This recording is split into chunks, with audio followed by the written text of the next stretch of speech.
నమస్కారం. నేను మీ Phani Bhaskar, Hyderabad. Welcome to Pasumarthi astrology centre.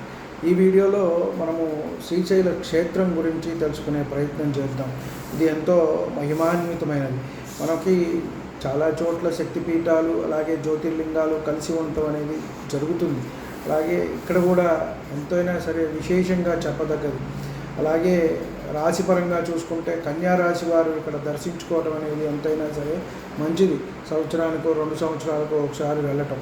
ఈ క్షేత్రం విశేషాలు తెలుసుకున్నట్టయితే సముద్ర మట్టానికి 1500 అడుగుల ఎత్తులో ఉన్నది అని మనకి చెప్పడం జరుగుతోంది. ఇక్కడ ఉన్న పాతాళ గంగ, బ్రహ్మగిరి, విష్ణుగిరి, రుద్రగిరి అనే 3 పర్వతాల మధ్య ఉత్తరవాహినిగా ప్రవహిస్తుంది అని కిందకి వెళ్ళి చాలామంది స్నానాలు కూడా చేసి వస్తూ ఉంటారు.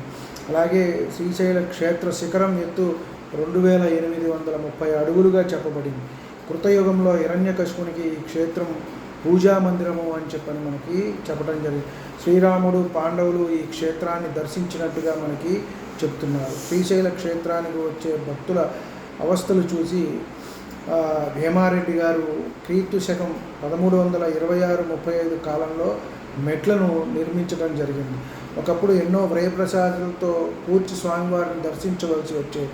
ఇప్పుడు 2 వైపులా కూడా మనకి బస్సు ప్రయాణం అనేది ఉన్నది కాబట్టి చక్కగా రోడ్డు నిర్మించడం అనేది కూడా జరిగింది.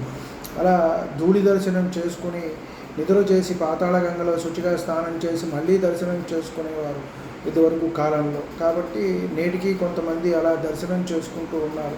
శ్రీశైలం క్షేత్రము చాలా విశేషమైనది.